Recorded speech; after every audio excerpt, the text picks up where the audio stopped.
Hebat tengok bahasa dia. Nanti dia tengok dia sudut bahasa Arab pula. Kalam ismi, kalam masdari, semua hasil. Tak ada orang pergi sebut. Dia gini macam ni. Bila kita buka kitab Arab, tu dia kat sini, pada jumpa dia ambil, dia jumpa kita, dia ambil sini, dia jemput sana, jemput sini. Jadi kitab macam tu.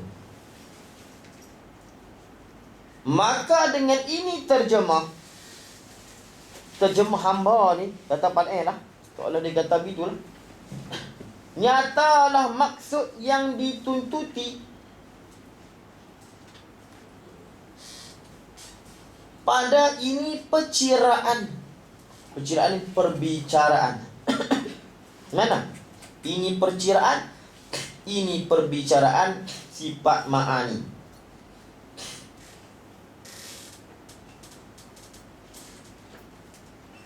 Dan hilang iskal, hilang kemuskilan. Tak muskil lah.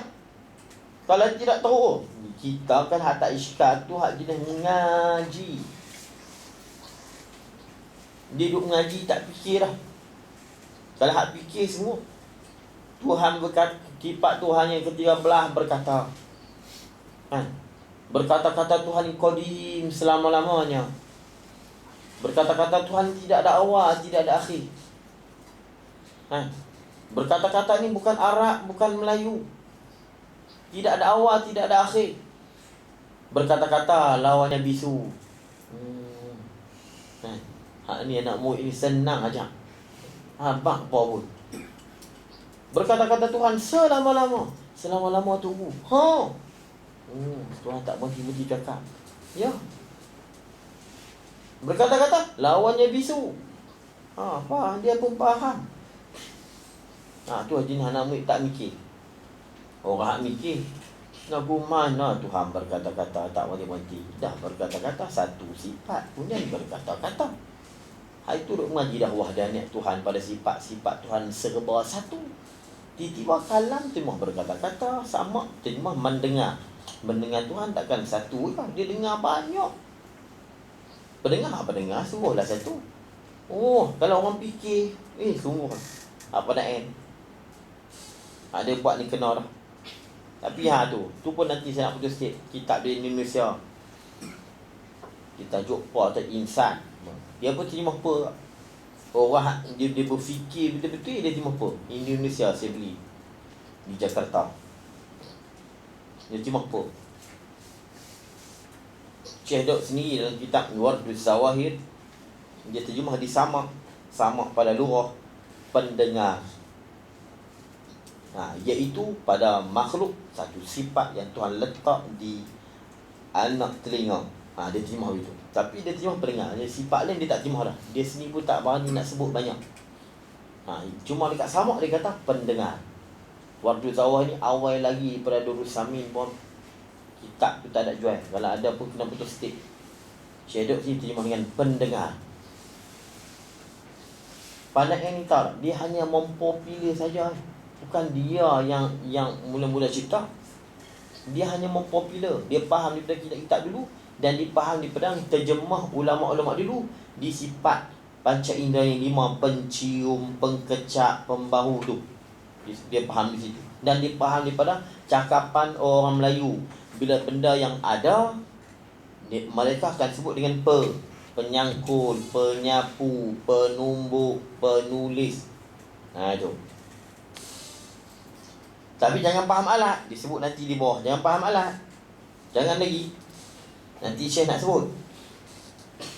Maka dengan ini terjemah, hilang iskal daripada hati-hati orang-orang yang berakal. Kalau siapa tak ada iskal tu, tak berakal lah. Ini bukan pandai kata, saya kata lah.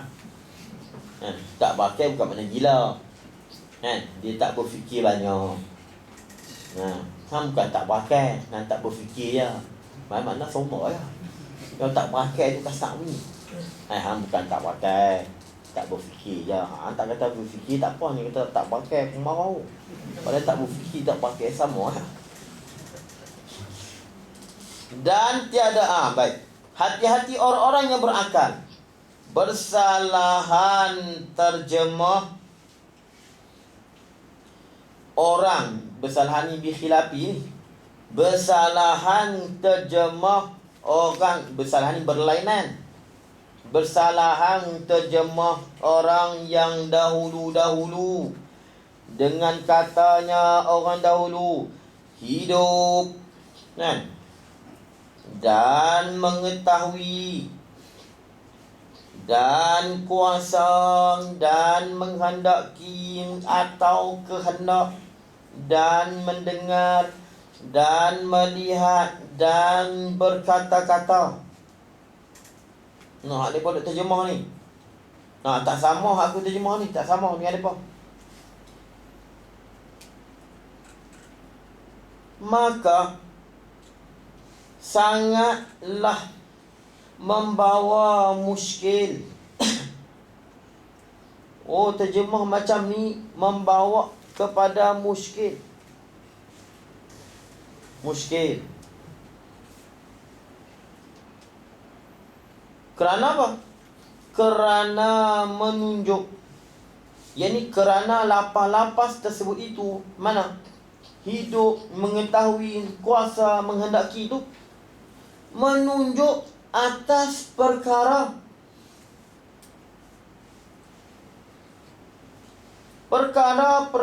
yang tiada ada dirinya. Bukan ada. Berkata-kata ada. Melihat, mana dia melihat? Ni, Qasim duk melihat. Mana melihat tu? Melihat tu nak tunjuk tak boleh. Tak ada melihat tu. Berkata-kata, yang kita dengar suaranya berkata-kata tu. Mendengar, begitu juga melihat, begitu berkata-kata. Semuanya bukan benda yang ada, bukan di atas perkara yang ada. Ada hanya perkara yang dikira-kira dengan pikiran. Hanya apa maknanya? Hanya mana? Perkara-perkara tadi ni yang diterjemah dengan melihat, mendengar ni, perkara-perkara yang dikira-kira dengan pikiran. Hanya dipikir dengan pikiran saja. Bukan ada pada kharij. Ini yang dipanggil amrun i'tibari. Amrun i'tibari, perkara yang kita iktibar saja. Amrun i'tibari intizai. Jadi kalau ikhtira' itu amr i'tibari sendiri hak mereka, hak tak ada asal. Ikhtira' ni hak tak ada asal. Macam isteri Tuhan, anak Tuhan tak ada asal. Intizai ni macam peta ni, kita cabut mari daripada bucu-bucu ni, ada intizai. Daripada kita tengok daripada sudut ni, kita cabutlah namanya peta. Kita tengok bulat begitu, kita cabut beri nama bulat. Pecah, kita iktibar begitu, kita tengok daripada serpihan-serpihan kaca, kita pandang nama dia pecah. Dia ada panggil muntaza'at. Tempat ambilan dia tu dah. Ikhtira' ni dia tidak ada tempat ambilan. Dia tidak ada asal.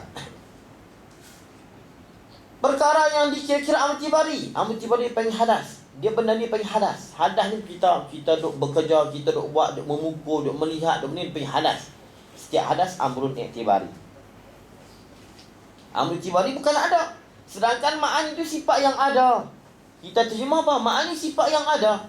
Bukan sifat yang sungguh. Sifat yang ada lagi sungguh. Yang tiada tentu bergilir ganti dengan lawan-lawan. Hak ni dia tak tentu bergilir ganti dengan lawan.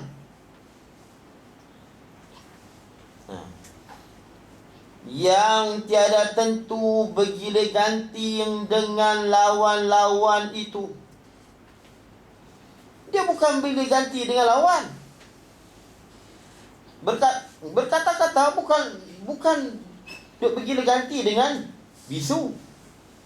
Melihat bukan bergilir ganti dengan buta.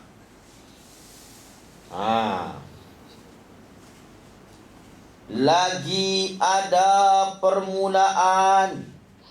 Kan? Ada permulaan. Berkata-kata ada mula. Dan kesudahan. Kan? Ada kesudahan pula. Ada kesudahan. Kalau berkata-kata berhenti. Kalau mendengar, ni saya duk cakap ni, Tuhan dengar. Saya berhenti, dengar je tak? Tak dah. Jangan kata Tuhan dengar lagi. Ni, saya berdiam. Tuhan dengar ni. Tak dah. Yang penting, Tuhan berhenti daripada mendengar, tak ada masalah. Kalau kita berhenti bercakap, jangan dia berhenti daripada pendengar. Pendengar dia berhenti. Ini baru mustahil. Mendengar dia berhenti, ikut dia. Kalau saya berhenti diam ni, dia tak dengar dah. Tapi Allah ni hebat. Dia dengar badan saya. Itu dia. Setiap yang ada, dia dengar.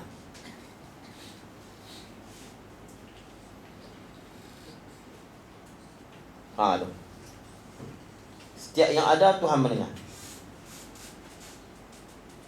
Baik.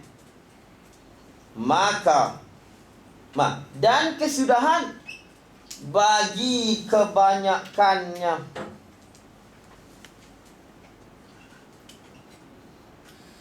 Bagi kebanyakannya. Kebanyakan perkara-perkara tadi. Tapi ni, sifat Tuhan bukan semuanya ada berkesudahan. Kalau kita terjemah dengan benda tu, lepas tu dia kata bagi kebanyakannya ada bersudahan. Macam Allah berkata ke Nabi Musa, ada kesudahan dia. Habis dah. Allah Nabi Musa munajat, habis dah. Nabi Muhammad turun ke bumi. Maknanya Allah tak cakap dah lah. Tapi ada hak macam mengetahui Tuhan tu tak ada kesudahan. Mengetahui tu yang dia kata pada ayat 5, kebanyakan. Sebab ni kita kata semua pun tak ada. Bukan makna terjemah dengan ni ada makna Syekh kata kalau kita terjemah dengan dia ada kesudahan.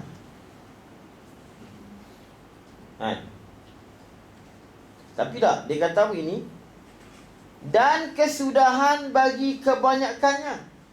Mengetahui Tuhan tidak ada kesudahan. Berkata Tuhan ada kesudahan.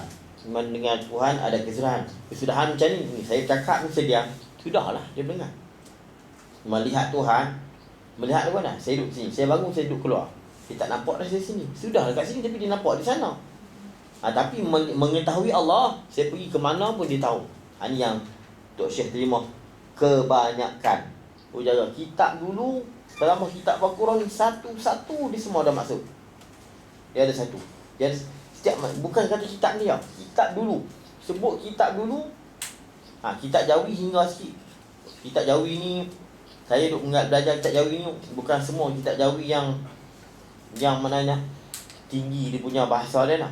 Macam Baqarah ni memang kitab aku. Tu Baqarah ni bukan semua orang calang boleh baca.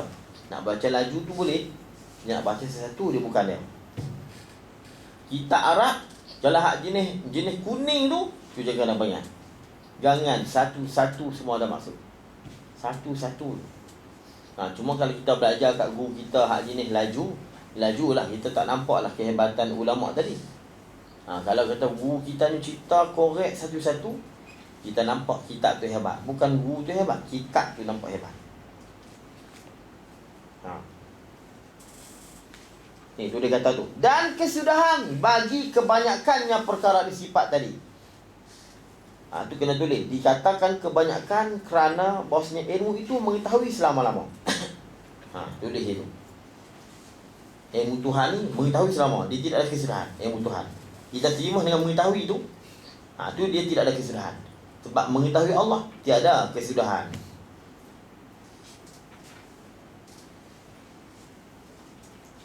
Dan berbilang-bilang pula. Memang banyak pun. Mendengar Tuhan satu lah. Apa kata mendengar Tuhan satu? Ni, saya bercakap ni Tuhan dengar satu je. Rosak tak iman orang tu? Di dunia sekarang ni, Allah hanya mendengar saya bercakap je. Nak kata kapiak, kasar. Kata sesat. Kita terima mengetahui Tuhan ni satu kan? Dia bukan menunjuk di atas satu. Berbilang-bilang. Kalau kita kata mengetahui Tuhan, Mengetahui Tuhan satu. Maknanya apa? Allah hanya tahu satu saja hak duk berlaku lah ni. Yang satu tu pengetahuan. Dengan pengetahuan itu Allah mengetahui segala-gala. Ni kita tengok ada sifat Tuhan yang ke sebelah. Mengetahui ni satu sifat yang dengan dia mengetahui. Mana? Mengetahui ini. Yang dengan mengetahui ini Tuhan mengetahui. Pelik lah. Dengan berkata-kata inilah Tuhan berkata-kata. Dengan melihat ini Tuhan dah melihat pagi. Dengan melihat inilah Allah melihat-lihat. Melihat Tuhan ni satu kan? Melihat Tuhan ni banyak, perlihatnya satu. Mendengar Tuhan ni banyak, pendengar dia satu je.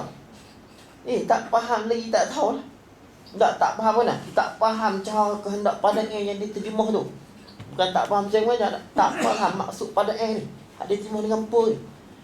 Memang kalau kita belajar, kalau kita dalam sungguh-sungguh kita ilmu tauhid ni, kalau tak belajar Baqarah ni, jangan sembang. Jangan sembang lah. Dia tak boleh pergi. Kalau kita mengajar hak tak ada geng-geng majlis Baqarah, tak apa. Ada seorang je, Tok Guru tu lari. Padahal bukan Tok Guru hamba pun di Gok Payang. Gok Payang Penang. Siapa tak boleh ajak tauhid di belah Penang. Masa Tok Guru saya ada, Tok Imam Gok Payang. Bukan Tok Guru marah pun. Tak ada siapa orang ni. Penang. Waktu tu tanah merah pula. Tok Imam Gok Payang. Bakal tak boleh ajak. Bukan kata tu kalau jauh sikit. Dia pun kata apa? Anak Tok Imam Gok Payang, anak murid dia ada. Anak murid Gok Payang. Tak apa ni, tutup kita. Ada Tok Guru dia tak mahu sebut. Tak payah. Anak murid Imam Gok Payang dah tak payah. Padahal bukan duk kata apa pun. Nampak apa? Jadi dalamnya ilmu ni, sampai orang ni takut nak baca. Tok Guru takut dengan orang kampung. Tok Guru si takut nak baca. Sebab tak tolong baca kitab kat pun. Naik kok belah Penang. Oh, Haji Imam Gok Payang dah tadi. Apa jadi takut.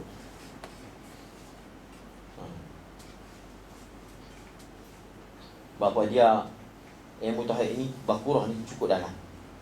Dia faham betul. Berbilang-bilang.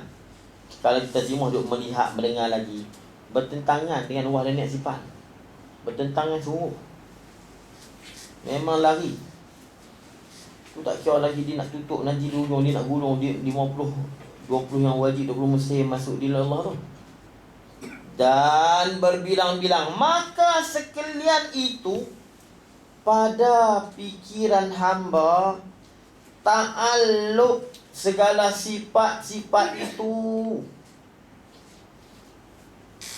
Aduh, dalam kitab tadi pun Bakhit Muti pun dikata hak yang dimaksud dia tu hanya asar-asar. Ta'alluq ni dipanggil makna masdari. Ni melihat, mendengar ni dipanggil masdari. Masdari dipanggil asar bagi sifat-sifat tadi. Kalau pendengar, masdari dia mendengar. Mendengar tu lah asar bagi pendengar. Sebab tu dalam kitab tu maksud dengan awsafu saniyah ialah dengan makna ismi, bukan makna masdari. Ulama peringat. Popular di si ulama mutakallimin, diterjemahkan sifat ma'ani dengan ismi, bukan masdari.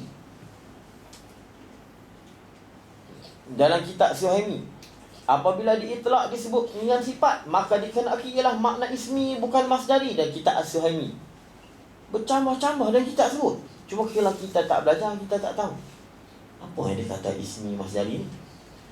Masdari lah berkata-kata melihat ni. Masdari dia tak duduk di mausul. Dah faham itu? Berkata-kata ni bukan duduk di mausul. Yang duduk di mausul tu ismi. Ismi maqama bi mausul. Kena faham itu. Pada ayat 5 punan dah kita lagi kata apa? Maksudnya ialah mabda'.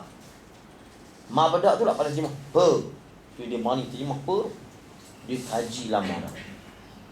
Dia kaji bukan seorang dia. Dia rujuk ulama-ulama yang hebat dulu macam Syekh Ali Al-Maliki. Itu hanya kena kepada takluk. Takluk segala sifat-sifat itu, sifat-sifat ma'ani, dia pergi kerja. Yang ni lapas yang menunjuk atas takluk segala sifat itu. Kita cuma melihat. Ni, dia guni. Takluk ni gini, saya kita cakap mudah cakap. Melihat. Apa takluknya? Takluknya melihat. Berkata. Apa takluknya? Berkata. Berkata-kata. Itu takluk. Apa? Takluknya kerja. Apa kerja pelihat? Kerja pelihat melihat. Melihat tu melihat segala yang ada. Tu lain, tambahlah pula. Pendengar. Apa kerja pendengar? Takluknya lah mendengar. Kalau kita cuma mendengar, kita bukan terjemah sifat, kita terjemah takluk. Yang kita Arab berlambak sebut.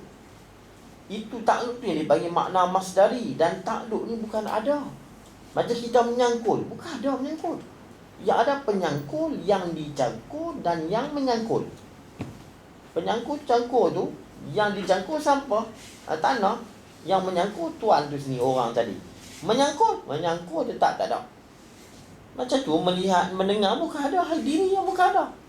Allah melihat kita ni, melihat tu ada. Allah melihat kita sekarang dan melihat. Tapi diri melihat tu ada. Diri melihat itu. Yang ada pelihatnya. Melihat tu, dahlah melihat. Tak duduk di Tuhan pula melihat tu. Melihat tu bukan duduk di Allah. Itu. Sebab tu dia kata, hamba bilang ini hanya sebagai takluk. Segala sifat-sifat itu. Melainkan hidup. Hidup dia tak ada. Hayat dia tak ada takluk. Hayat dia tak ada kerja. Dia nak kerja apa hayat? Dia nak buat apa? Sifat berhidup, dia nak buat kerja apa? Kalau pengetahui, kerja dia mengetahui. Pendengar, kerja dia mendengar. Berhidup, takkan kerja dia menghidup. Dia nak menghidup dia. Tu semua hayat dia tidak ada takluk.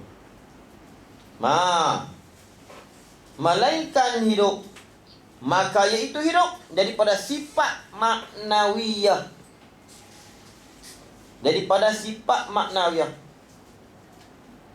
Kerana tidak ada pada istilah itu takluk. Pada istilah ilmu hayat ni tidak ada takluk. Ini pun pandai faham juga. Cari dan kita jauhi mana ada ni. Tapi tidak ada dalam istilah. Tuhan menghidupkan. Menghidup tu kerja kudrat. Bukan dengan hidup. Tuhan menghidup. Tu kena faham bahasa. Maknawiyah ni. Maknawiyah dengan makna. Maknawiyah dia ada dua. Maknawiyah yang mujma' alaih, yang ulama' bersepakat, dan ujama' maknawiyah yang mukhtalaf, yang ulama' khilaf. Yang ulama' tu khilaf, yang Abu Hasan Asy'ari tak mau tu maknawiyah dengan makna ada dan lekatnya ma'ani di Tuhan. Tu mana hala kaunihi mutakalliman, hala kaunihi sami'an. Maknanya adanya pendengar di Tuhan. Dia tak payah ada satu sifat yang tolong berdekat. Tak payah apa saja dia kata. Tapi halkan Allah melihat, mendengar tu maknawiyah juga. Lepas tu kita terjemah sifat maknawiyah dengan keadaan Allah berkuasa, keadaan Allah melihat. Tu orang tak reti. Maknawiyah yang betul, keadaan Allah yang ampunya pelihat, keadaan Allah yang ampunya pendengar. Maknawiyah ni peranannya ialah nak melekatkan. Kita faham melekat ni, faham saja tau. Maknanya nak bagi kita faham di kita bahawa adanya sifat ma'ani di Tuhan tak berjaya tanggai. Sebab apa? Nak kena lekat. Sebab sifat ma'ani dia sifat yang ada dirinya. Allah ada dirinya, ma'ani pun ada dirinya. Cuma ma'ani ni dia ada diri tapi hidup di Tuhan tak berjaya tanggai. Ada Allah, ada dia. Jadi takut orang silap faham bila ma'ani ni ada dirinya, takut terasing ma'ani pada Tuhan. Jadi kena ada satu sifat hala kauni yang memberi faham kepada kita ma'ani ni tak percaya tanggai di Tuhan. Ini yang pada ayat terjemah keadaan Allah ampunya berkuasa, keadaan Allah ampunya pelihat, ampunya memiliki, keadaan Allah memiliki pendengar. Jangan kita kata keadaan Allah melihat. Keadaan Allah melihat tu bukan sifat. Itu dia panggil maknawiyah yang mujma' alaih. Dia panggil maknanya juga. Ni, alimi. Dia panggil alimiyah. Di mana ahli Tuhan mengetahui, Tuhan melihat. Melihat, mengetahui itu dia panggil maknawiyah juga. Maknawiyah ni faedah daripada ma'ani. Dia panggil jaksa bagi ma'ani. Hak tu dengan mana melihat. Sebab tu Abu Hasan Asy'ari, kan kita mengaji nanti dia akan sebut siapa engkar maknawiyah kafir. Engkar maknawiyah kafir ni, engkar maknawiyah dengan makna samarah. Maknawiyah dengan makna melihat. Kita engkar Allah melihat, Allah mendengar, keadaan Allah melihat, keadaan Allah mendengar, keadaan Allah, keadaan tu kalau siapa engkar kafir. Tapi mengengkar keadaan Allah ampunya pendengar, keadaan Allah ampunya pula tak kafir. Sebab Abu Hasan Asy'ari kata tak perlu duduk lekat-lekat. Dan memang kita faham dah. Cukup. Itu. Ni banyak orang tak faham. Saya tengok hak yang duk mengaji Tariq Padang ni dah ni, duk belajar kitab ni dah. Bila mari maknawiyah, keadaan Allah ampunya melihat. Keadaan Allah yang melihat. Dia tak faham lagi. Maknanya dia ada dua. Mujma' alaih dan muttafaq alaih. Ni dia kata maknawiyah ni maknanya apa? Tuhan hidup. Hidup ni hasil daripada Tuhan ada penghidup. Tuhan hidup. Itu dia panggil maknawiyah. Ni jangan duk faham maknawiyah kita nak belajar nanti lah. Maknawiyah dengan makna jaksa bagi sifat ma'ani. Sehingga-hingganya terjemah hamba itu memperasankan. Duk bagi orang perasan. Perasaan bukan perasaan orang macam orang ngorak tu. Tak. Duk perasan macam kan?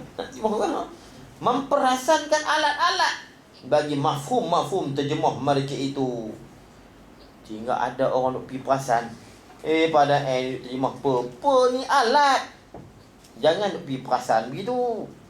Jangan duk pergi perasan alat. Tu. Sehingga terjemah hamba ni memperasankan alat-alat. Memberi waham, memberi sangka. Alat-alat bagi mafhum terjemah mereka itu. Terjemah lepas apa dah? Melihat. Pada melihat. Tuhan melihat dengan melihat. Ini alat ni. Kalau mereka kata habis tu Tuhan melihat dengan apa? Tanya pula. Tuhan melihat dengan apa? Kata tak melihat dengan melihat. Tuhan melihat dengan melihat. Tapi orang ni pandai. Tuhan melihat dengan basar. Dia pandai, dia tak terjemah. Dia nak terjemah Melayu takut tak ni kena. Tuhan mendengar dengan apa? Tuhan mendengar dengan sama. Sama kan apa? Sama. Sama mana-mana kan? Okey, cuba atur tengok. Tuhan mendengar dengan apa? Tuhan mendengar dengan sama. Sama mana apa? Mendengar. Okey, cuba kata. Macam budak sekolah. Tuhan mendengar dengan mendengar. Ambil hang. Kita tak. Tuhan mendengar dengan pendengar. Kalau begitu alat. Bukan alat. Alat ni kena faham. Alat ni benda hak duduk. Bukan sekali yang kita. Itu alat. Hak duduk di kita alat kah? Tangan kita ni alat kah? Dia tak punya alat, tapi anggota. Alat cermin mata, kepiah, seluar, baju tu alat. Kalau kita buat handset tu alat. Kalau handset tu dalam badan kita tak panggil alat. Dia panggil juzuk kita. Duk kata sifat perkata Tuhan ni bukan alat. Melayu tak faham saya ni nak marah pula. Tak faham Melayu ni. Cermin mata. Cermin mata tu alat lah panggil. Sebab apa? Dia bukan juzuk anggota kita. Kita simpan tahu. Jam tu alat. Pandai kata sifat ma'ani penduduk di Tuhan sedia kala alat lagi. Alat ni benda hak tak duduk sekali. Hak tak duduk sekali kita. Itu alat. Hak duduk sekali kita, hak tak cuma tanggai itu bukan alat. Bukan alat. Habis tu nak cakap lagi. Nak bangkang lagi. Saya nak kena marah. Itu. Janganlah hak terjemahan hamba itu memperasankan alat-alat bagi mafhum terjemah mereka itu. Maka hendaklah kita tolak demikian itu perasan. Pada ketika bahasa kita tolak dengan tersuci Allah Ta'ala daripada alat-alat. Tuhan tersuci daripada alat. Tersuci. Bukan mensuci. Mensuci kalau buang kat Tuhan. Tersuci. Tengok, sikit tu ya. Tersuci. Kalau kita hendaklah kita sucikan di Tuhan. Suci makna kita tolong buang. Sebenarnya benda tu tak ada pun di Tuhan. Dengan tersuci Allah Ta'ala daripada alat. Lalu ikut hak saya sebut. Hak saya sebut pun pandai juga. Pandai katakan alat ni benda hak yang tak duduk sekali dengan kita. Itu je dia kata. Kalau kita faham tu, kalau mari pasal alat. Alat kita kata ni bodoh. Kena kata kita sendiri. Alat ni benda hak tak duduk sekali dengan kita. Hak duduk kita bukan alat. Orang tak bagi hang makan, aku makan dengan alat tangan. Orang tak kata begitu. Makan dengan tangan. Kalau makan dengan alat mana? Camca dia. Sudu. Tu alat. Kalau dengan tangan dia tak punya alat. Allah. Ni kata pandai ni orang kerti bahasa Melayu semua. Dia faham semua bahasa Melayu. Kita nak pergi bangkang dia tak tahu. Maka pada sangka hamba bahawasanya tersilap orang-orang yang dahulu. Jangan cakap tu ya, baca nanti dulu. Tersilap orang-orang yang dahulu. Lepas tu dia balas dari kesilapan Pandai. Pandai pun kata orang dulu silap. Nanti dulu. Pandai tak kasar macam tu. Tersilap orang-orang yang dahulu. Dia kata pada sangka hamba. Sangka aku. Bukan confirm je. Sangka aku je. Dia cakap tahu tu. Padahal Pandai ni orang garang. Pandai ni cukup garang. Tunggu mana kalau cerita Pandai ni cukup garang. Tak ada tunggulah garang macam ni. Syekh Gadir mandi tu garang. Depan Pandai ni senyap kecut. Siapa Pandai ni? Garang tu. Silap piong bawah tu lah. Maka pada sangka hamba bahwasanya tersilap orang-orang yang dahulu pada terjemah kepada demikian itu. Mana? Hidup mendengar dengan sebab kurang halusi pada cakapan Melayu. Tak halusi, tapi dia tak kata sesat. Tak menghalusi cakap Melayu. Dia panggil apa? Cakap tasamu. Cakap muda-muda orang bagi. Itu. Dan Arab. Apatah lagi Arab. Arab ni dia ada makna. Nanti Pak Ni nak sebut. Tapi nanti dia sebut. Saya tak mau. Saya nak berhenti kat situ. Sebab situ payah. Saya nak berhenti kat situ. Tak ismi masdari. Nanti di ujung dia kata apa? Tetapi sayogianya kita tanggungan kehendak mereka.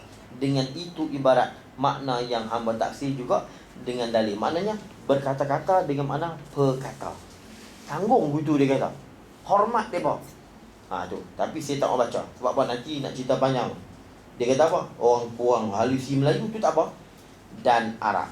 Padahal tiap-tiap lapah Arab yang 7 ada baginya 2 makna. Satu masdari, yang kedua ismi. Ni yang saya nak cerita panjang. Mana dalil ismi, mana dalil masdari. Tadi saya nak buat datang. Kita terpaksa berhenti situ. Padahal tiap-tiap daripada lapas Arab yang 7 itu ada baginya 2 makna. Tanda dekat situ. Padahal tiap-tiap daripada lapas Arab yang 7 ada 2 makna. Dan ada ulama tambah 3 makna. Tapi dia akan tambah nanti di bawah ilmu dengan makna pengetahuan, ilmu dengan makna kaedah. Itu juga perkataan, ilmu kalam dengan makna perkataan. Kita nak ulang lagi. Itu nanti akan datang insya-Allah. Mudah-mudahan apa kita belajar ini dapat manfaat pada kita, menambahkan ilmu kita lagi. Dan dia sampaikan kepada saudara kita yang insya-Allah Allah SWT. Ada soalan? Ustaz. Ya. Nafsani ini ada kat kalamnya. Isim nafsani sama kosor ada ke? Ada Tak ada. pertanyaan tu? Tak ada. Nafsani untuk di kalam saja. Nafsani tak ada sebab lain. Dia tak ada. Sebab itu dia panggil takluk juga. Dia panggil takluk tanjizi qadim.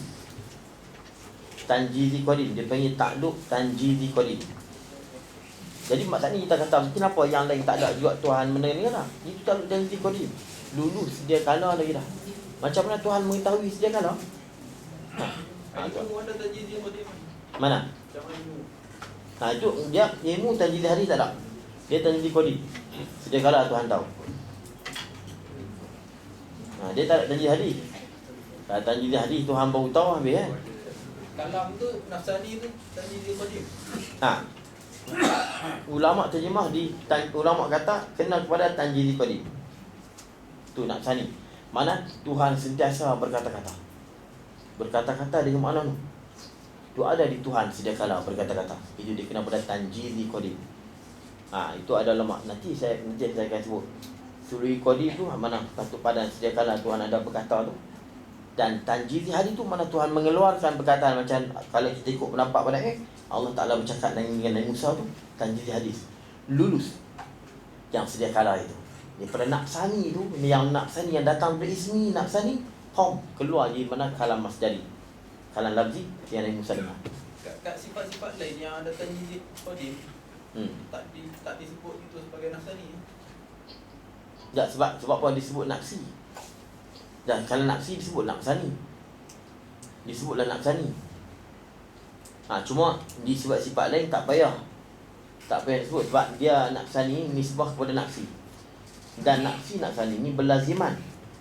Berlaziman. Sebab tu ya kadang-kadang ulama sebut nafsi kena pada nafsani, kadang nafsani kena pada nafsi. Tapi selalunya ulama sebut nafsi ni kena pada nafsani. Kena pada nafsani.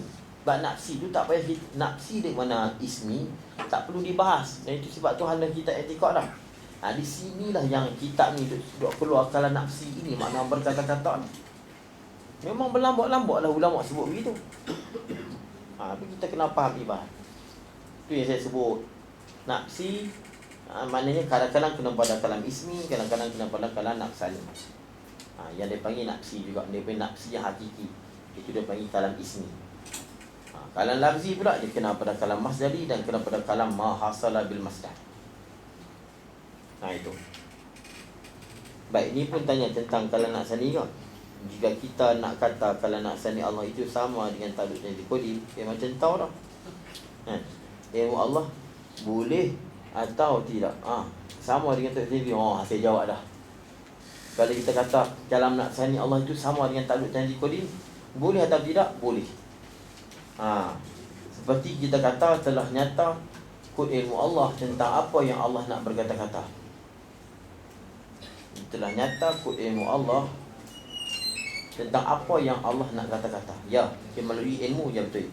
Atau kalau nak sani itu kena pada takluk tanjizi qadim iradat Allah. Seperti kita kata Allah sedia kala lagi berkehendak dan menentu. Itu dia tak katalah tanjizi qadim iradat. Kalau iradat lah. Dia betul-betul takluk tanjizi. Maknanya tanjizi qadim. Dia masuk di tanjizi qadim ilmu Allah. Dia memang tanjizi qadim ilmu Allah Ta'ala. Maknanya kalimat-kalimat yang ada di ilmu Allah SWT.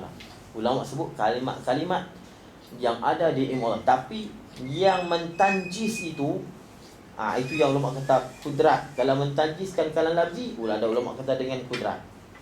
Takkan nak tanjis dengan ilmu. Takkan nak tanjis dengan iradah. Kerja tanjis ni ialah takluk tanjizi. Mentanjis ni ialah kudrat. Nak mengeluarkan. Jadi apa pun kalam nafsani itu terkena kepada takluk tanjizi qadim lulus sedia kala lagi dah. Kalau tanjizi hadis yang mentanjis itu kudrat kata tidak, itu ulama bisa dapat kata ulamanya dengan kudrat lah. Dia kena tanjizi qadim. Allah a'lam. Ustaz, itu kalau nak nisbahkan nafsani kepada tanjizi. Tapi kalau nak bagi sistematik, salah ke kalau kita nak nisbahkan tanjizi itu kepada nafsani? Dengan maksud setiap yang ada tanjizi qadim, kita kata itu sebagai nafsani. Pada semua sifat nak bagi sistematik, nak bagi ada semua huraian dalam semua sifat. Dia tak boleh sebab ini dia bersangkut dengan ilmu Allah. Iradat kerja yang lain, kudrat kerja yang lain. Ya, dia lain-lain, dia panggil lain-lain habuan. Lain-lain habuan. Kita nak ambil sistematik pun tak boleh. Dia ni sebab dia bersangkut dengan ilmu Allah Ta'ala. Dia hanya bersangkut di Allah. Maknanya nak bersalin ni mana di diri Allah. Dan dia berkaitan dengan ilmu. Memang dalam kitab pun memang di antara kalangan ilmu ni dia berkaitan. Dia ada kaitan di situ. Dengan sifat lain dia tak boleh. Kita nak bagi sama tak boleh. Sebab lain-lain habuan. Dia walaupun takluk dia tu sama tanjis, tapi tanjis tu cara inkishah tu lain kan dia sebut itu. Inkishah sama lain, inkishah bahasa lain, inkishah ilmu lain-lain habuan.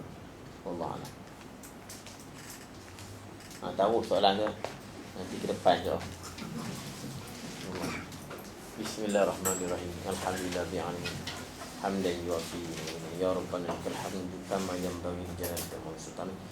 اللهم صل على سيدنا محمد اللهم تقبل منا دعاءنا انك انت السميع العليم وتب علينا يا مولانا انك انت اللهم افتح علينا فتوح العليم وانشر علينا برحمتك يا ربنا نسالك اللهم من الخائفين وإنابة المخبتين وإخلاص المنجين وشفق الصابرين وتوبة الصديقين ربنا آتنا في الدنيا حسنة وفي الآخرة حسنة وقنا عذاب النار وصلى الله على سيدنا محمد وعلى آله وصحبه وسلم الحمد لله رب العالمين.